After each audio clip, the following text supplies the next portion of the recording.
All right, we're gonna try sandblasting this or soda blasting the bottom of the boat off some today. It's been a hot minute since I've done a video, so I have no idea what episode I'm on. But this is the kit.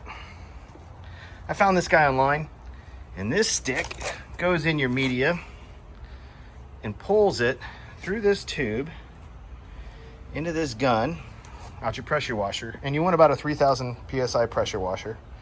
Now I've got two kinds of media today. I've got the Arm & Hammer baking soda from Harbor Freight.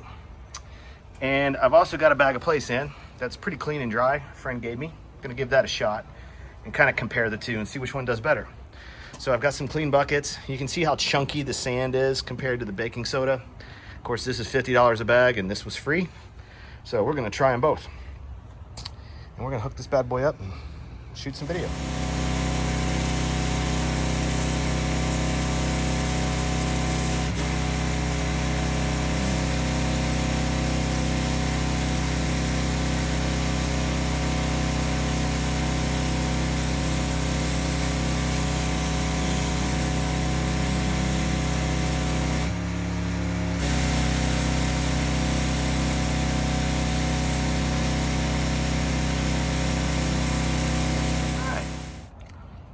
That was a pass with sand. And you can see, it's just play sand in the driveway. Honestly, after doing that, the citrus strip video I did a few months ago is worth watching because I think citrus strip before this is the way to go. It does get into these hard to reach crevices where I've got to weld this crack and figure out what I want to do to fix this. Plus I got a lot of bow damage up here that doing along the joints is great for this, but to do a lot of it, it's gonna take hours. So it's good around the rivets though. But that was just the play sand. It leaves a pretty decent texture. It's not sandy or messy. But let's rinse it down and try the other side with baking soda and see what the baking soda does different. Oh yeah, and another tip, there is an insane amount of static electricity.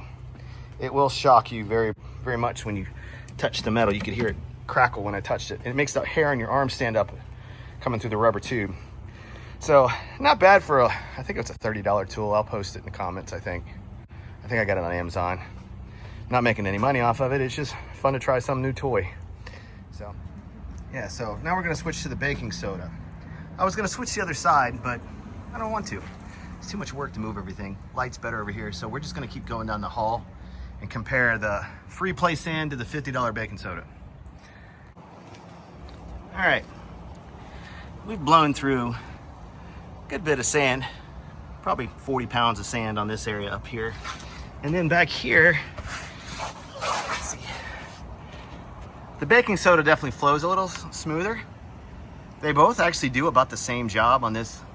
This is old aircraft grade 5052 or 5056, whatever the number is, aluminum. You can see a lot of through holes here where the toilet system the overboard toilet used to come through, and a hole that somebody patched for some unknown reason. All of this is going to get plated and sealed, so it was good to at least sandblast around there to loosen up that brass and that galvanic corrosion so I can see what I'm dealing with. Plus I got a lot of damage on this side of the boat where it clearly got grounded and bounced across something from there to here to there.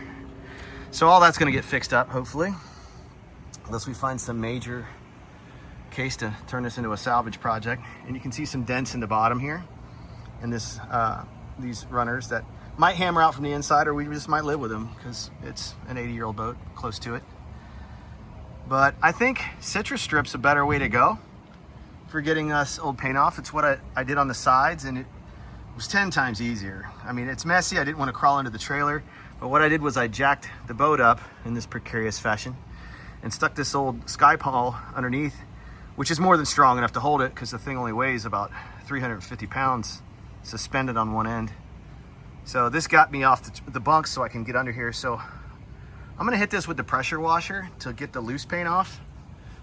And then I'm gonna let it dry out and roll some citrus strip on it sometime today. And let that do its job, and then hit it again with a pressure washer tomorrow. And I think that's way more efficient than sitting here trying to annihilate my driveway with sand I've got to sweep up in a couple days. So let's give it a go. So I tarped off the boat last night and ran a coat of citrus strip. So we're gonna peel this all off and take a look and see how it's done. Of course, it got windy as all get out, so it's probably dried out, but we'll give it a shot nonetheless. We're gonna hit it with the pressure washer. And then I decided to get another bag of baking soda to do the seams, mostly because it clumps less and it dissolves rather nicely, so I'm not shoveling sand out of the driveway. As you can see, I'm gonna have to clean all this up, but at least gathers nicely, so it's easy to clean. But we'll peel this off and see what it looks like underneath. Do a little time lapse of it. I didn't really do this side yesterday, so you can see the water catching in there, and this paint should be a little loose by now. And you can see this side wasn't done, so we'll do some before and after video of it. All right, I just pressure washed that off in seconds. And it's amazing what that citrus strip does compared to sandblasting or anything else. Just brush it on, tarp it, and let it stay. Yeah, there's still a lot of residue, but man, that took it off quick. So I'm gonna shoot some of this in non-high speed, and so you can see how quick it melts this paint.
All right, so here we are. I think I know why I've been avoiding this and not making a video, because this sucks, laying on the ground like an earthworm after a rainstorm. And it doesn't look like progress, but it is. Trust me, bro. Yeah, I stayed at Holiday Inn Express once. Yeah, we got a long way to go. This thing's got to come off the trailer. I'm gonna have to move this to a barn down in St. Cloud and hang it in the air. But this is chemical stripped and acid washed. I acid washed this out once more too. But and a little bit of, it's looking good, sandblasting up here. So you can see all the way under here is odd discoloration of my crummy little, just kind of ugly. Easy. That's really messed up right there. Something grounded it. Don't know if I'll ever fix that. That side's, they're so far on the leading edge. Unless I can find a piece for a donor, I'm just gonna. So far, I've only found 5 major dents. Got some dents to fill, 3 holes. So lots more videos to come. We'll get through it. Hopefully they're faster.